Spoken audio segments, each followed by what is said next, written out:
वृत्ति होते हैं उनको आगम ग्रंथों में क्या कहा है? सागार।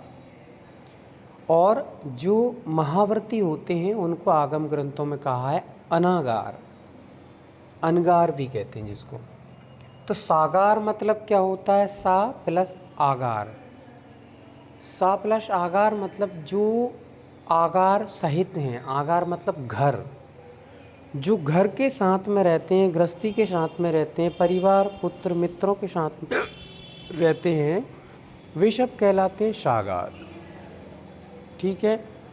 और इस सागार पने से जो निवृत्त हो चुके हैं, जिनका घर नहीं है, परिवार नहीं है, धन नहीं है, दौलत नहीं है, ऐस आराम का कोई साधन नहीं है, वे हैं अनागार या अनगार। समझ में आ रहा है सभी को? थोड़ा सा एक्टिव बना दिखाएंगे कि हाँ समझ में आ रहा है, और इन चीज़ों को थोड़ा सा व्यवस्थित तरीके से समझने का प्रयास करेंगे। जिनको अनुकूलता हो वो वीडियो ऑन भी करेंगे, जिनकी अनुकूलता नहीं है वे वीडियो बिल्कुल भी ऑन ना करेंगे। तो सागार और अनगार। सागार मतलब जिनके पास घर है, परिवार है, पुत्र मित्र पैसा परिवार है, ये सब सागार है। और जिनके पास घर नहीं है, परिवार नहीं है, पुत्र नहीं है, पैसा नहीं है, जो इन सारी चीज़ों से निवृत्त हो चुके हैं, वे कहलाते हैं अनगार। समझ में आया? अब आपको समझ में ये सारी चीज़ें आ रही हैं तो आप धीरे धीरे रिप्लाई देने का प्रयास करते रहिएगा। चैट बॉक्स को भी थोड़ा सा उपयोग करना सीखिएगा, क्योंकि चैट बॉक्स के उपयोग से थोड़ा सा सामने वाले को भी लगता है कि आप अभी इस विषय पे फोकस कर रहे हैं और आपका ध्यान पूरा का पूरा यहाँ पर लगा हुआ है। तो चैट बॉक्स में आप लिख करके भेजिए कि कितने प्रकार की वृत्ति होते हैं, कितने प्रकार की वृत्ति होते हैं।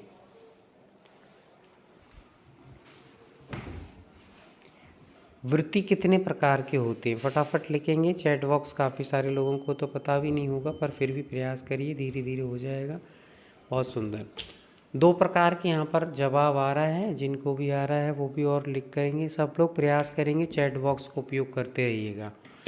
2 प्रकार के, और यहाँ पर वैसे भी आप उपयोग करते जाएं। जब भी कोई चीज़ चल रही है तो उसमें कोई चीज़ का रेफरेंस देना है कोई भी, तो आप कर सकते हैं।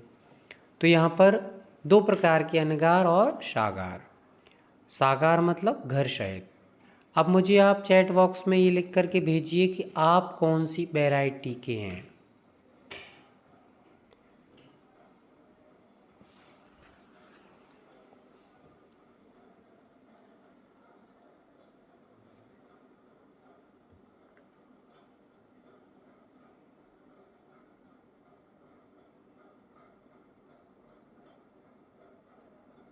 बहुत बढ़िया।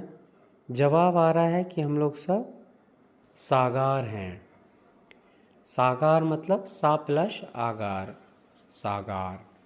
तो सागार का अर्थ हुआ गृहस्थ, घर में रहने वाला श्रावक। श्रावक 3 प्रकार के हम लोगों ने समझे थे, याद है आप लोगों को? यदि याद है तो तीनों के नाम लिख करके भेजिएगा चैट बॉक्स में।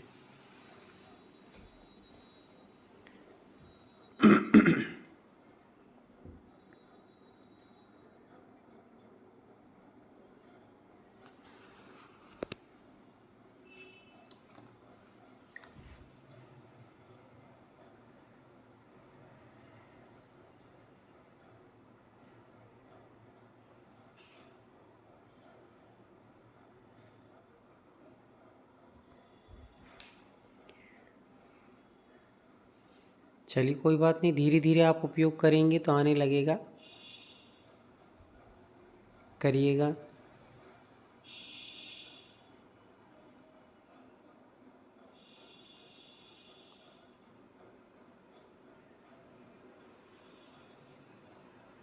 बहुत सुंदर जवाब आ रहे हैं।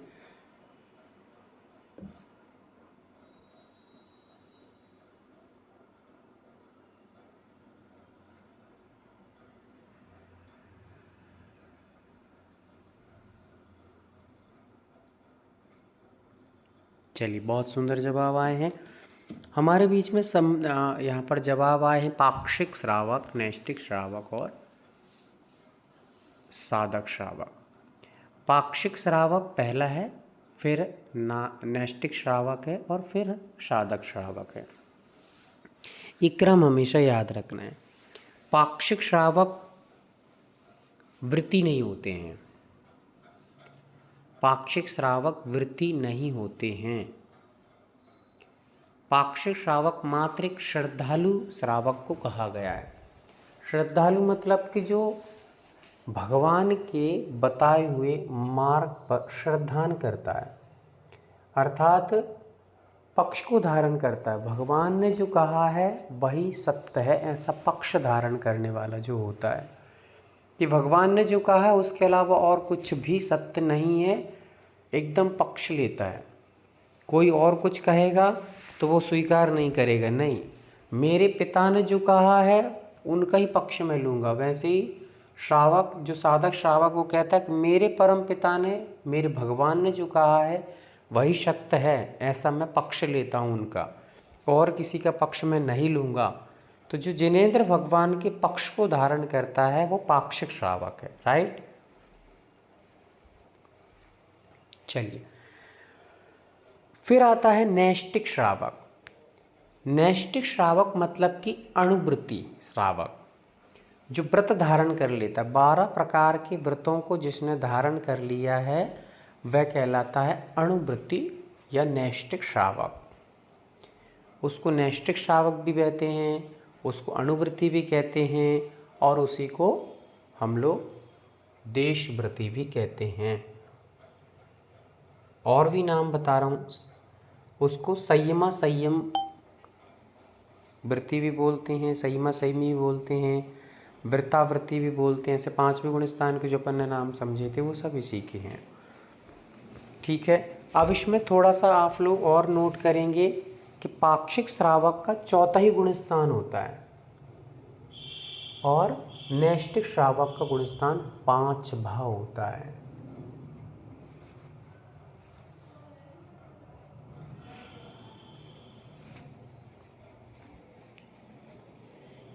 ठीक, ओके हो गया। नैष्टिक श्रावक का गुण स्थान 5वां,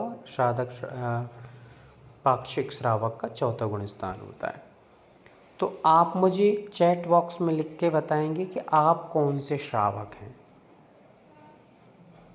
और आपका गुण स्थान कौन सा है।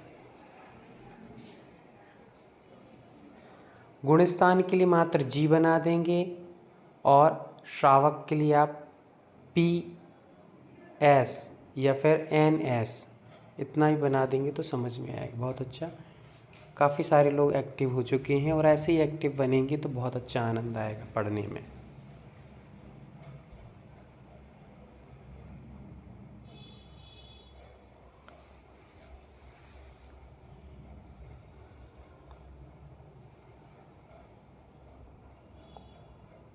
चलिए, बहुत सुंदर, बहुत सुंदर। 4था गुणस्थान और हम लोग पाक्षिक श्रावक हैं। बहुत सुंदर, ये समझ लीजिए। जैसे ही हम लोग, अब एक बात और यहाँ पर आ जाती है, उसको भी आपको बहुत अच्छे से याद रखना है। पहली प्रतिमाधारी, नोट बनाकर लिख सकते हैं, पहली प्रतिमाधारी वृत्ति नहीं होते। पहली प्रतिमा धारण जिसने कर लिया है वो वृत्ति नहीं कहलाते। दूसरी प्रतिमा से ही वृत्ति कहलाते हैं और वहीं से उनका 5वां गुण स्थान होता है। मतलब पहली प्रतिमाधारी भी 5वां गुण स्थानवर्ती नहीं होते हैं, चौथे ही गुण स्थान में रहते हैं पहली प्रतिमाधारी भी।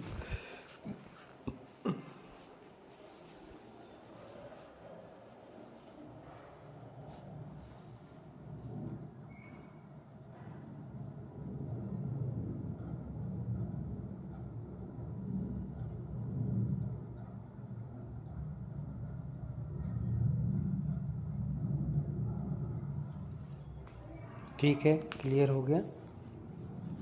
अब आगे चलते हैं। हमने समझ लिया कि वृत्ति 2 प्रकार के होते हैं, एक साकार और एक अनगार। साकार मतलब श्रावक जो घर में रहता है, और अनागार मतलब घर से रहित जो रहता है। फिर विषय चल रहा है अपना, पहले अपन श्रावक की चर्चा करेंगे। तो जो साकार मतलब साकार घर में रहने वाला, उस घर में रहने वाले की भी 3 वैरायटी हमने समझी। पहली होती है पाक्षिक श्रावक, दूसरा नैष्ठिक श्रावक और तीसरा साधक श्रावक। हम जो शब्द कहते हैं गृहस्थ है, ये गृहस्थ है, ये गृहस्थ है ना। तो गृहस्थ तो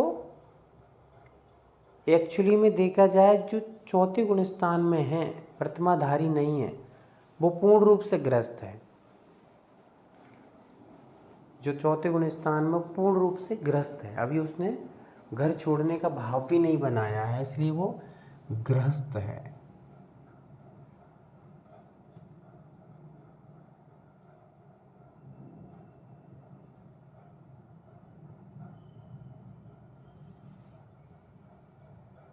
ठीक है। और जिस जीव ने घर छोड़ने का भाव बना के रखा है और घर में मात्र बैरागी बन के रहता है, वो वास्तव में सही गृहस्थ है। क्योंकि गृहस्थ की यदि परिभाषा हम लोग बनाएंगे तो गृहस्थ की परिभाषा क्या बनती है, गृह प्लस अस्त, 2 शब्द मिलकर के क्या बना है, गृहस्थ। गृह प्लस अस्त, गृहस्थ। तो जो घर में रहता है पर अस्त होके रहता है, मतलब उदासीन होके रहता है। घर में रहता है पर उदासीन होकर के रहता है, ये नैष्ठिक श्रावक के लिए हम लोग लगाएंगे कि नैष्ठिक श्रावक जो प्रतिमा धारण कर लेते हैं वे घर में रहने के बाद भी क्या रहते हैं, गृहस्थ। घर में व्यस्त नहीं रहते, अस्त रहते हैं।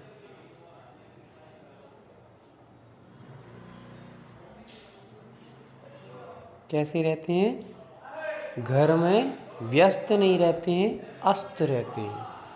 जैसे सूर्य अस्त होता है तो वो उदासीन सा दिखता है, प्रातःकाल भी देखिए वैसा ही रहता है, पर उसकी प्रातःकाल की जो लालिमा होती है बड़ी बेहतर लगती, बहुत सुंदर लगती है। पर संध्या काल की जो ढलते हुए सूर्य की जो लालिमा रहती है वो अपने आप में ही बहुत अच्छी नहीं दिखाई देती है, उदासीन सी दिखती है। तो घर में रहने वाला गृहस्थ भी इसी प्रकार से उदासीन रहता है।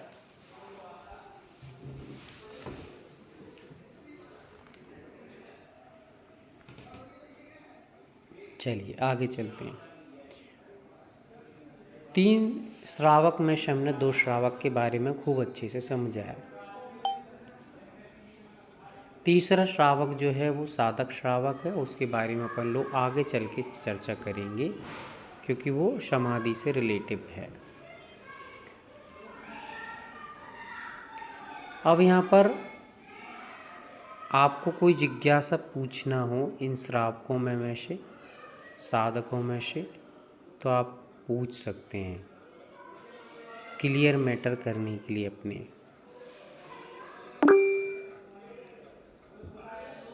चलिए पूछिए शशि दीदी। वंदना भैया जी, नैष्ठिक श्रावक के थोड़े से अभी आपने गुण स्थान बताए थे, कौन कौन से नाम होते हैं, ये थोड़ी सा क्लियर पूछे। किसके गुण नाम, गुण स्थान? नैष्ठिक श्रावक के आपने और अन्य नाम बताए थे। हाँ, नैष्ठिक श्रावक को अणुवृत्ति कहते हैं, देशवृत्ति कहते हैं, है ना, साकार बोलते हैं, और संयमा संयमी बोलते हैं, व्रतावृत्ति बोलते हैं। बाकी सानी का बताएंगे। और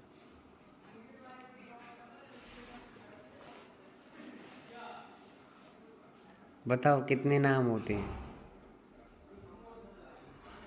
कौन कौन से नाम बता दिए, वो नाम बताना है आपको, एक बार और बताइए। शानी का बताओ। अणुवृत्ति, देशवृत्ति, संयमा संयम और व्रतावृत्ति। हाँ, और सागर। हाँ, सागार, बहुत सुंदर। तो ये होते हैं, अपन इसको साकार भी कह सकते हैं। ठीक है, बहुत अच्छा। और किसी कोई जिज्ञासा पूछना? हाँ, रेणु दीदी पूछ रही कुछ कुछ भैया जी ने तो नाम बताने के लिए किया। अच्छा, नाम बताने के।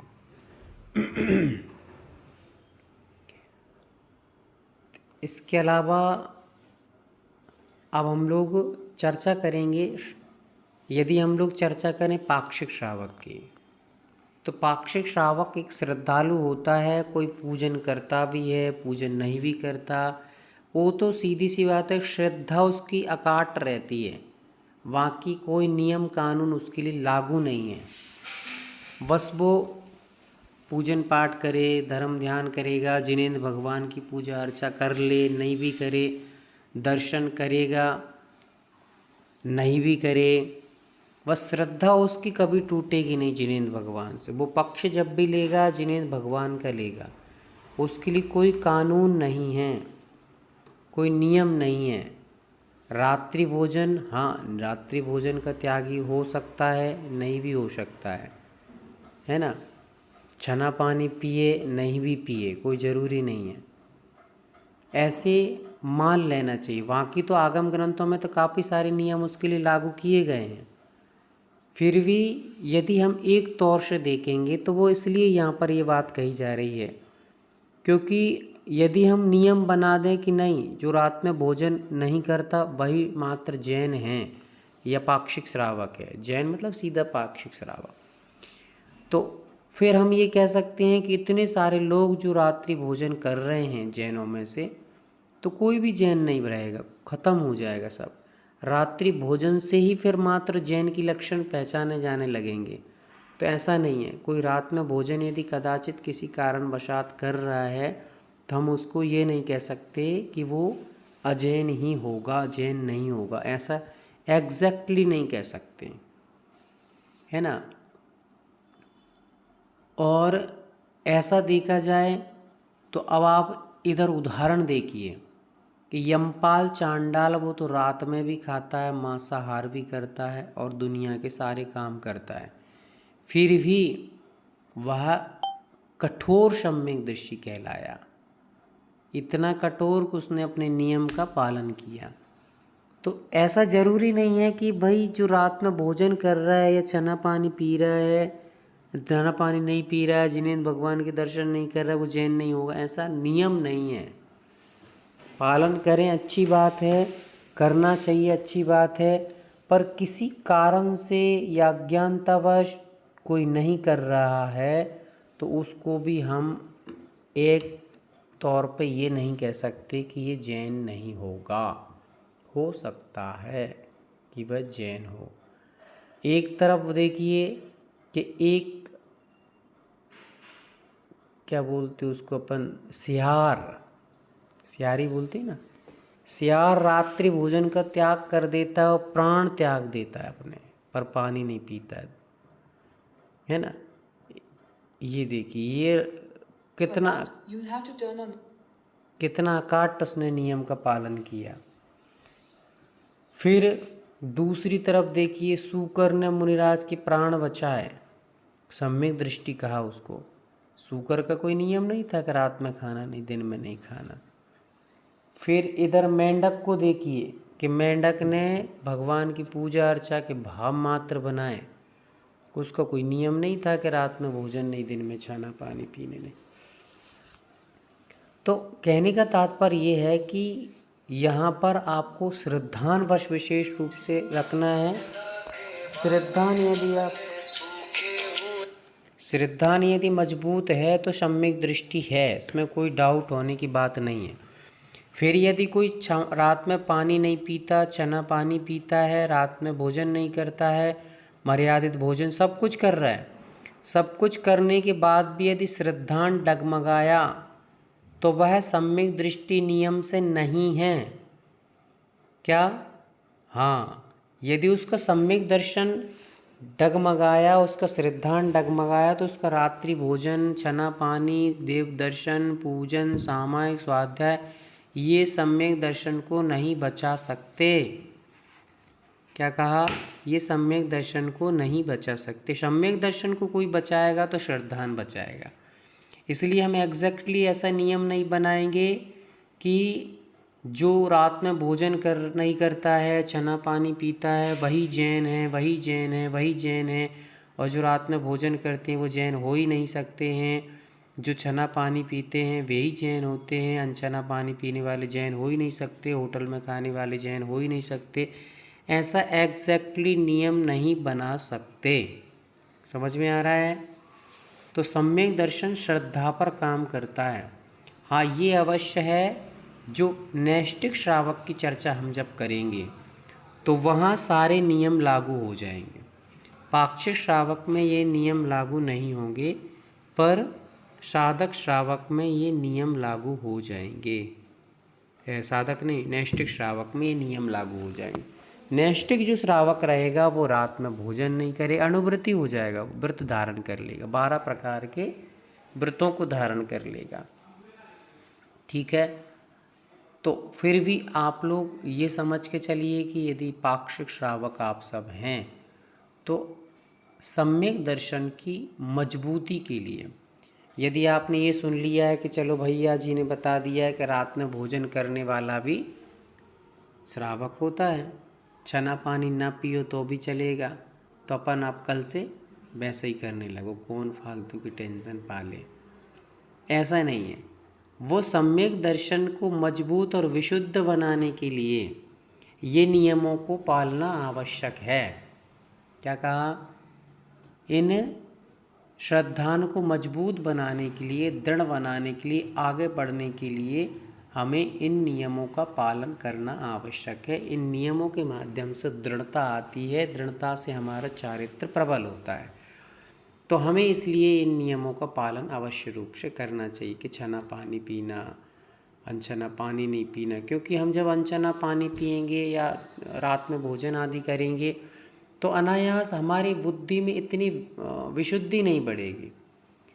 विशुद्धि नहीं बढ़ेगी तो सम्यक दर्शन कोई विशुद्ध नहीं होने वाला। सामान्य सम्यक दर्शन हमारे भव भ्रमण को, कारण को रोकने में इतना सक्षम नहीं हो पाएगा। इसलिए सम्यक दर्शन विशुद्धि क्या चलता है, अपन क्या पढ़ते हैं, दर्शन विशुद्धि, विनय संपन्नता। तो दर्शन विशुद्धि होना चाहिए। विशुद्धि के लिए जब जब भी बात आएगी तो विशुद्धि कैसे बढ़ेगी, विशुद्धि बढ़ेगी आपके नियमों से। समझ में आ रहा है? एक सम्यक दर्शन होता है और एक दर्शन विशुद्धि होती है। सम्यक दर्शन तो लोकल सामान्य हो गया, और दर्शन विशुद्धि कब बढ़ेगी, जब आप इन नियमों को अच्छे से पालन करेंगे कि चना पानी पिएंगे, रात्रि भोजन नहीं करेंगे, देव दर्शन करेंगे, गड़ंत नहीं खाएंगे, 5 उदंबर आदि जो फल होते हैं वो नहीं करेंगे, 3 मकार आदि का सेवन नहीं करेंगे, सप्तव्यसन नहीं करेंगे। ये सारी चीज़ें जो हमारे पास हैं, ये समस्त चीज़ें क्या करेंगी, ये समस्त चीज़ें हमारे सम्यक दर्शन को विशुद्ध बनाएंगी। उसको कहेंगे हम दर्शन विशुद्धि। कौन सी विशुद्धि, दर्शन विशुद्धि। ये दर्शन विशुद्धि ही हमारे लिए तीर्थंकर जैसी प्रकृति के बंध में कारण बनेगी। सामान्य सम्यक दर्शन के लिए कभी भी नहीं कहा, ये नहीं कहा कि सम्यक दर्शन हमारे उसका कारण बन जाएगा तीर्थंकर प्रकृति का, नहीं बनेगा। विशुद्ध सम्यक दर्शन ही तीर्थंकर प्रकृति के बंध का कारण बनेगा। ठीक है, कोई विषय समझ में नहीं आ रहा हो तो हैंड रेस करके आप लोग अपने डाउट क्लियर अवश्य करते जाएंगे। कोई कठिन विषय तो नहीं लग रहा है? पुराना विषय है, सुना सुनाया विषय है, कोई अपन नया विषय नहीं सुन रहे हैं, फिर भी एक आनंद विषय है, समझने लायक विषय है। अब हम लोग आगे चलते हैं। अब आपसे यदि कोई जब भी कभी चर्चा करें दर्शन, सम्यक दर्शन की और दर्शन विशुद्धि की, तो सम्यक दर्शन में हम एग्जैक्टली ये नियम नहीं बना रहे हैं कि रात में भोजन करिए, चना पानी पीजिए। फिर भी हमें जब भी कभी चर्चा करें सम्यक दर्शन की तो हमें ये विषय रखना चाहिए कि आप रात्रि भोजन ना करें, चना पानी ना पिएं। क्यों? क्योंकि सामने वाले को इतनी फैसिलिटी दे दोगे तो वो सम्यक दर्शन को बचा नहीं पाएगा। क्या नहीं कर पाएगा? बचा नहीं पाएगा। जो भी उदाहरण हमने सुने हैं, जैसे अभी मैंने आपको चांडाल का उदाहरण दिया या और भी एक दो उदाहरण दिए, तो वो चांडाल भले ही मान लिया कि सम्यक दर्शन का दृढ़ था, पर ऐसे जीवों को तीर्थंकर प्रकृति का बंधन नहीं होगा और ऊपर उत्तम उत्तम पर्यायों को प्राप्त नहीं कर सकता है। देव बनेगा, अच्छा देव बन जाएगा, पर फिर भी सामान्य देवों की कैटेगरी में रहेगा, विशेष पदों को प्राप्त नहीं कर पाएगा। समझ में आया? तो इसलिए हम लोगों को ये बताना चाहिए कि नहीं भैया, आप इन नियमों को भी पालन करिएगा, ये भी बहुत ज़रूरी है। दोनों चीज़ें क्लियर हो गई, नहीं तो फिर अपन बाद में कहें कि नहीं भैया जी ने तो ये बता दिया तो अपन भी लोगों को यही बता दो। ऐसा नहीं है, वो चीज़ नहीं बताना है हमें, है ना, वो चीज़ नहीं बताना है हमें, साथ में इन चीज़ों को जोड़ करके बताना है। चलिए आगे चलते हैं। तो ये आ गए हमारा साधक श्रावक, पाक्षिक श्रावक का वर्णन हमने समझ लिया है। पाक्षिक श्रावक के लिए यदि दर्शन विशुद्धि बढ़ाना है तो उसके लिए नियमों को पालन करना, नियम उसके लिए लागू हो जाते हैं, और नहीं करना है तो उसका सम्यक दर्शन कभी भी छूट सकता है, जा सकता है, और विशुद्ध सम्यक दर्शन उसको प्राप्त नहीं हो सकता है। इसलिए हमें इस पर फोकस विशेष रूप से नहीं करना है। ठीक है, चलो आगे चलते हैं। नैष्ठिक श्रावक, निष्ठावान श्रावक, श्रद्धा से भी गहरा विषय होता है निष्ठा। क्या? श्रद्धा से भी और उच्च वैरायटी का नाम है श्रद्धा, सॉरी निष्ठा। निष्ठा है, उसको व्रतों पर निष्ठा हो चुकी है अब, कि ये कार्य करने से ही मुझे मोक्ष मार्ग की प्राप्ति होगी। क्या होगी? मोक्ष मार्ग की प्राप्ति होगी। अकेले में सम्यक दर्शन को ही प्राप्त करके बैठा रहा तो मुझे मोक्ष मिलने वाला नहीं है। चारित्र भी पालन करना रहेगा। तो चारित्र पालन के लिए वो क्या करेगा? अब निष्ठा हो गई उसको। किस पे निष्ठा हो गई है? भगवान जिनेंद्र देव ने कहा है कि इन व्रतों को पालन करो तो हमारा मोक्ष मार्ग प्रशस्त होगा, ऐसी निष्ठा उसको हुई है। तो निष्ठा के लिए वो 12 व्रतों को धारण कर लेता है। कितने व्रतों को? 12 व्रतों को धारण कर लेता है। अब यहाँ पर थोड़ा सा विषय समझिएगा, थोड़ा सा ध्यानपूर्वक। पाक्षिक श्रावक जो हो गया था, हमने उसको पाक्षिक नाम दिया था, उसने पक्ष को धारण किया, पर वहाँ पर हमने नियम लागू नहीं किए। अब जब हम नियम लागू कर देते हैं तो वह दार्शनिक श्रावक कहलाने लगता है। पहली प्रतिमाधारी। पहली प्रतिमा का नाम कौन सा है? दर्शन प्रतिमा। दर्शन प्रतिमाधारी के साथ ये नियम लागू हो जाएंगे। कौन से वाले? आपको पूजन करना है, रात में भोजन नहीं करना है, शना पानी पीना है, होटल आदि की वस्तु सेवन नहीं करना है, गड़ंत आदि का सेवन नहीं करना है, आपको सप्तव्यसन का त्याग करना है। ये सारे नियम लागू होते ही वह दर्शन प्रतिमा का धनी हो जाएगा।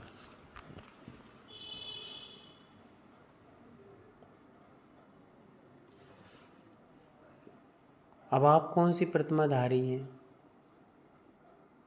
कोई प्रतिमाधारी नहीं है। अपने नियम भी नहीं है कि हमें गड़ंत का त्याग है, कि रात में भोजन का त्याग है, कि चना पानी का नियम है। ये कोई नियम नहीं है। इसलिए हम उस दर्शन प्रतिमा की धारी भी नहीं है और पाक्षिक श्रावक के योग्य भी हैं कि नहीं है, इसमें भी हमें डाउट है, क्योंकि हमारा सम्यक दर्शन एकदम लूज है, लूज, हल्का फुल्का है, कभी छूट भी जाएगा, कभी भी जा सकता है। इसलिए नियमों से बंध जाइए। और पहली प्रतिमा एक सामान्य प्रतिमा है। सामान्य प्रतिमा मतलब कि उसके लिए कोई बहुत विशेष नियम नहीं है। नियम बस इतनी है कि डेली दर्शन करो। पूजन का भी ऐसा विशेष नियम नहीं है, बस भगवान जिनेंद्र के डेली दर्शन करना है। अपने सम्यक दर्शन को मजबूत बनाने वाले जो कार्य हैं, रात में भोजन मत करिए, चना पानी पीजिए, गड़ंत आदि सेवन मत करिए, पंचोदंबर आदि का सेवन मत करिए, ये कार्य करिए तो पहली प्रतिमा हो जाएगी। ठीक है। दर्शन प्रतिमा मात्र में दर्शन प्रतिमा का कोई भी इतना विशेष नियम नहीं बताया। हाँ, वैसे ग्रंथों में तो बहुत सारे बताए हैं, पर यहाँ यदि दर्शन प्रतिमा को आप वैसे भी अंगीकार करना चाहें तो दर्शन प्रतिमा के लिए विशेष घबराने की बात नहीं है। देखिए 45वें नंबर की जो कारिका यहाँ पर दी गई है, उस कारिका को अपन एक बार पढ़ते हैं। उसको पढ़ लेंगे हालांकि, पर अभी जो विषय चल रहा है उसको क्लियर करिएगा। पूछिए, शशि दीदी कुछ पूछना चाह रही हैं। वंदना भैया जी, जैसे कैसी विषम परिस्थिति है, अपन दर्शन के लाने नहीं पहुंच पा रहे, बाहर हैं, ट्रेन में हैं, कहीं हैं, अगर नियम ले रहे तो फिर उसको पालन कैसे होइए, मतलब ऐसे। एक विशेष परिस्थिति के कारण से जिंदगी भर के नियमों को ना पालना, ये तो बहुत बड़ी एक कहना चाहिए, क्योंकि जीवन में विशेष परिस्थितियां तो हर व्यक्ति के साथ आती हैं। म्यूट करिए दीदी आप। हर व्यक्ति के साथ विशेष परिस्थिति तो आएगी ही आएगी कभी ना कभी, और हम उस विशेष परिस्थिति के लिए ही यदि मतलब बैठे रहे तो जीवन में कभी भी आगे बढ़ने का कोई चांस नहीं है। ऐसा संसार में कोई भी तीर मार का या कोई महापुरुष नहीं हुआ है जिसके सामने विशेष परिस्थिति ना आई हो, चाहे वो भगवान आदिनाथ हो, चाहे वो भगवान महावीर स्वामी हो, अथवा कोई भी हो। सबके सामने विशेष परिस्थितियां रही हैं। उन विशेष परिस्थितियों की चिंता में हम लोग कभी कभी ऐसा होता है कि हम एक श्रावक हैं, सामान्य श्रावक हैं, और हम सोच रहे हैं कि प्रतिमा लें कि नहीं लें, ऐसी परिस्थिति वैसी परिस्थिति। कभी कभी प्रतिमा आदि धारण करने से इतना विशुद्धि बढ़ती है कि जो कार्य नहीं होते थे वे हो जाते हैं नया। जो हम सोच रहे हैं ना विशुद्ध ऐसा होगा ना, तो वे कार्य हो जाते हैं। और कभी कभी ऐसा होता है कि हमने बड़े सहजता से ले लिया और विषम परिस्थितियों पर विषम परिस्थितियां आना चालू हो जाती हैं। जैसे ही हमने कुछ व्रत आदि धारण किए और फिर विषम पे विषम, विषम पे विषम परिस्थितियाँ, मतलब परीक्षा पे परीक्षा होना प्रारंभ हो जाती है। तो हमें इन चीज़ों से थोड़ा सा जूझना ही है जीवन में। हमने ये मान के चलिए कि लोगों के लिए, जैसे यहाँ पर कई लोग ऐसे भी जुड़े होंगे, जहाँ तक तो आपके पूर्व के जीवन को आप देखेंगे कभी उठा करके, तो पूर्व के संघर्षपूर्ण जीवन को आप देखिए। आपने अपने घर के पालन पोषण के लिए, अपने बच्चों के पालन पोषण के लिए, पहले के लोग कच्चे घरों में रहते थे, घर में पानी के साधन नहीं होते थे, तो थोड़े दूर दूर से जा कर के लोग पानी भर के अपने लिए लेके आते थे। कुएं से लाता था, कोई हैंडपम्प से लेके आता था, तो वहाँ से घड़े भर भर करके हम लोग घर में पानी लेके आते थे। होता था कि नहीं होता था, है ना। गाय भैंस आदि को हम लोग यहाँ वहाँ छोड़ने लेने आदि आते थे। बहुत सारा मेहनत करते थे लोग, बहुत मेहनत करते थे। जब हमने दूसरों के लिए इतनी मेहनत की है, अपनी पूरी जान लगा दी है बेटों के लिए, जिन बेटों ने अब अपने बढ़िया दूसरी जगह घर द्वार बना लिए और कोई चिंता नहीं है, कोई उनको विकल्प ही नहीं है, उनके लिए जब जीवन हमने इतना खपा दिया है, ज़िंदगी को आधी जीवन आधा क्या पूरा ही खेल ख़त्म कर दिया है, और अब अंत में हम लोग इतनी सोचने लगे अरे अब क्या और क्या। कुछ नहीं, जो होगा मरना है, एक दिन मर जाएंगे, पर व्रत पालन करते करते मरेंगे। ये सोच लें, ये ठान लें, तो फिर कोई कठिनाई हमारे लिए कुछ नहीं कर सकती है। क्योंकि हमें भाई मरना एक दिन है ही। हम व्रतों को पालन करते कि जिस दिन पर कठिन परिस्थिति आएगी हम सोच लेंगे कि आज हमारी समाधि का दिन है, हम मान लेंगे और हम उसको संघर्षपूर्वक झेलेंगे। इतना बस दृढ़ अपना विश्वास बना लो भाई, पता नहीं वो कठिन परिस्थिति आए उससे पहले ही हम निपट जाएं और बिना व्रत के लिए निपट जाएं तो क्या मतलब निकलेगा। और व्रत के साथ हम जब निपट जाएं तब निपट जाएं, हमें कोई चिंता नहीं है। वो व्रत के साथ निपटना, व्रत के साथ जाना समाधि मरण कहलाएगा, बहुत अच्छी मरण कहलाएगा, क्योंकि हम त्याग पूर्वक हम अपने नियमों को दृढ़ता से पालन करते करते गए हैं। और ऐसे ही चले गए तो कोई मतलब नहीं है जीवन का, सब सार खत्म है। इसलिए एक छोटी सी चीज़ के लिए अपने जीवन की इस अमूल्य निधि को खोने की आवश्यकता नहीं है। ठीक है, चलिए अगला किसी कोई जिज्ञासा हो तो पूछ सकते हैं, आगे बढ़ते नहीं तो अपन। अब हम लोग चर्चा करेंगे अणुव्रती, मतलब जो दूसरी प्रतिमाधारी है उसका नाम है, दूसरी प्रतिमा का नाम है व्रत प्रतिमा। यहाँ से श्रावक 12 प्रकार के व्रतों को अंगीकार कर लेता है। उन 12 प्रकार के व्रत। पहली बात तो हमें जानना है व्रत किसे कहते हैं। व्रत मतलब कि एक संकल्प, व्रत मतलब कि एक घेरा, सर्कल, जिसके अंदर आपको रहना है। इसकी सीमाओं को उल्लंघन नहीं करना है अब आपको। उन सीमाओं का उल्लंघन करने से आप असुरक्षित हो जाएंगे। आपको सीमा के अंदर रहना है। आपने बंधन बांध लिए हैं कि जैसे मान लीजिए 12 व्रतों की सीमा बांध ली आपने। 12 व्रतों में 5 अणुव्रत आ जाते हैं। अहिंसानुव्रत, सत्यानुव्रत, अचौर्यानुव्रत, ब्रह्मचर्यानुव्रत और परिग्रह परिमाण व्रत। ऐसे ये 5 अणुव्रत हो जाते हैं। फिर इसी के साथ में 4 शिक्षा व्रत आ जाते हैं और 3 गुण व्रत आ जाते हैं। टोटल मिलाकर के 4 और 3 7 और 5 12 हो जाते हैं। ये 12 व्रत आ जाते हैं। इनमें ही फिर देश व्रत, दिग्व्रत, सामायिक, अनर्थ दंड, व्रत परिसंग, ये सारी चीज़ें आ जाती हैं। उनको अपन लोग धीरे धीरे करके आगे समझेंगे। फिलहाल में हम लोगों ने 12 व्रतों के ये नामों को समझा है। 5 अणुव्रत। 5 अणुव्रत में पहला है अहिंसाणुव्रत। अहिंसाणुव्रत पे यदि हम लोग चर्चा करें तो पहली बात, हिंसा 4 प्रकार की होती है। श्रावक की चर्चा चल रही इसलिए हम लोग यहाँ पर 4 प्रकार की हिंसा का वर्णन करेंगे। साधु की वर्णन होता तो हिंसा के 4 प्रकार के हम वर्णन नहीं करते, क्योंकि उसका समस्त रूप से हिंसा का पाप त्याग हो जाता है। इसलिए उसके लिए कोई 4 प्रकार की हिंसा नहीं है। वो सब त्याग रखे, सब त्याग करके रखेंगे। पर श्रावक के लिए विशेष रूप से ये चर्चा की जा रही है। तो 4 प्रकार की हिंसा कौन सी है?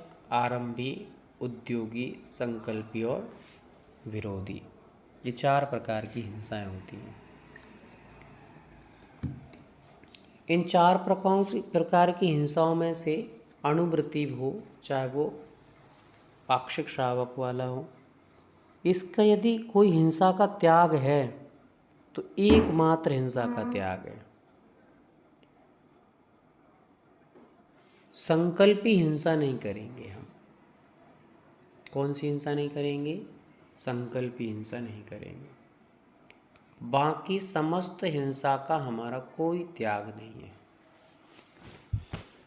विरोधी हिंसा हम करेंगे, आरंभी हिंसा हम करेंगे और उद्योगी हिंसा भी हम करेंगे। पर इन हिंसाओं को हम मर्यादित रूप में करेंगे, व्यर्थ रूप से नहीं करेंगे कि ज़बरदस्ती किसी के घर में लड़ाई करने बैठ गए हैं। ज़बरदस्ती हम लोग आरंभ सारंभ को दूसरों को भी बता रहे हैं, खुद कर रहे हैं, वो क्षम्य है। और दूसरों को भी उपाय बता रहे हैं कि ये हमारी दवाई डाल दोगी तो इतने जीव मर जाएंगे और तुम्हारी सुरक्षा हो जाएगी। इस गोडाउन में आप ये वाली दवाई रख देंगे तो आपके चूहे सब मर जाएंगे। आप ये वाली मच्छर की वो कॉयल वॉयल आती हैं वो लगा लोगे तो आपके सारे घर के मच्छर ख़त्म हो जाएंगे, मक्खियाँ आना बंद हो जाएंगी। तो ये चीज़ें वो नहीं बताएगा। अपने मात्र अपने का अर्थ है कि अपना जो परिवार है, अपना परिवार का अर्थ मात्र क्या होता है? पत्नी, पुत्र, जो भी पुत्र पुत्रियां हैं वो, और माता पिता, ये अपना परिवार है। इस परिवार में आपको सब चीज़ें इनके लिए आप थोड़ा बहुत करते हैं, यथा योग्य करते हैं, वो क्षम्य है। पर आप अपने जीजा जी, अपने फूफा जी, अपने नाना जी, अपनी नानी जी, अपने काका जी, अपनी काकी जी, अपने और लोगों के लिए जो करने लगे हैं वो क्षम्य नहीं है। वो हिंसा क्षम्य नहीं कहलाएगी। वो आरंभी हिंसा, उद्योगी हिंसा, विरोधी हिंसा, वो क्षम्य नहीं कहलाएगी। विरोधी हिंसा में भी धर्म से संबंधित हो, परिवार से संबंधित हो, और परिवार में भी जहाँ धर्म का नाम आ रहा हो, जैसे किसी की सील की रक्षा की बारी आए, तो आप दूसरों को यदि मृत्यु के घाट उतार देते हैं तो वो क्षम्य हैं। जहाँ पे भी अपने धर्म की रक्षा की बारी आए, वहाँ आप किसी को मृत्यु के घाट उतार देते हैं तो क्षम्य हैं। जहाँ पर धर्मायतनों की कोई बात आई, उस समय आप धर्मायतनों की रक्षा करने के लिए यदि किसी को मृत्यु के घाट उतार देते हैं तो क्षम्य हैं।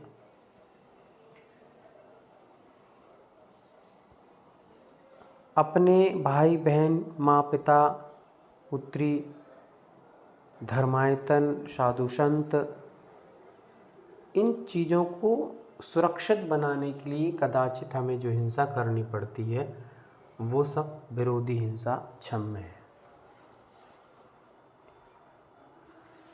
पर अपनी अहंकार की पुष्टि नहीं हुई, सामने वाले ने मुझे सम्मान नहीं दिया, सामने वाले ने मेरा नाम नहीं बोला, और अब मैं उसको देख लूँगा, और आपने उसको इस अहंकार के वशीभूत होकर के उस अहंकार की ठेस पहुंचने पर आपने किसी को मृत्यु के घाट उतारा या मारने के भाव बनाए, तो वो क्षम्य नहीं है। उसको हम क्षमा नहीं कहेंगे, मतलब उसको आगम या जैन दर्शन क्षमा नहीं कहता, उसको क्षमा नहीं किया जाएगा।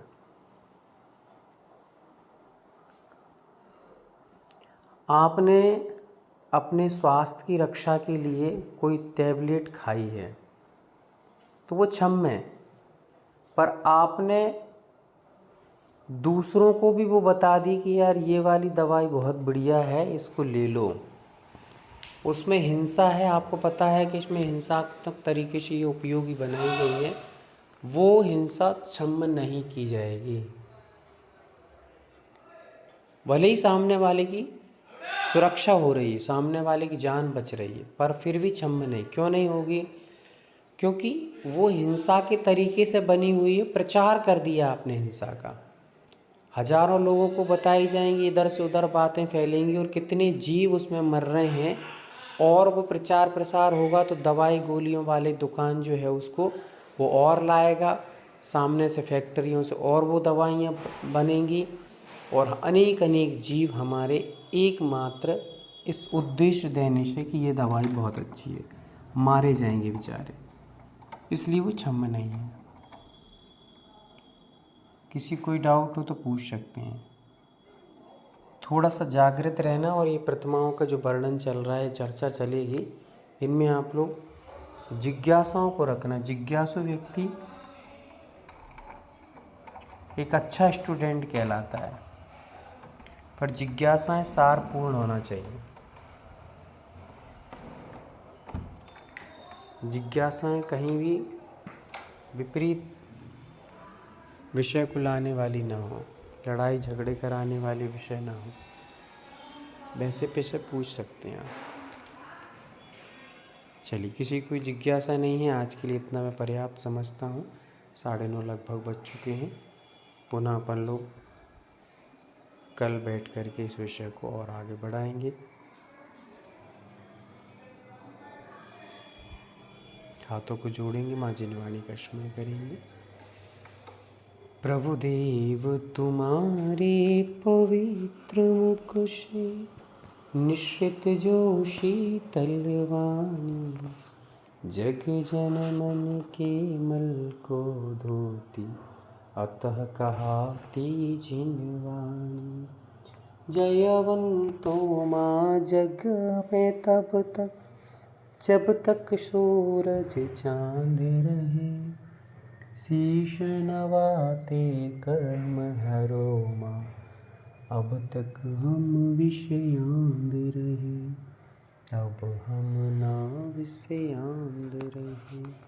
9 बार नमोकार मंत्र का स्मरण करेंगे। सुभाष भैया, आपके पास शांति भैया की कोई वो लिंक हो क्लास की तो मुझे सेंड करिएगा, मैं थोड़ा सा जुड़ के देखता हूँ आज।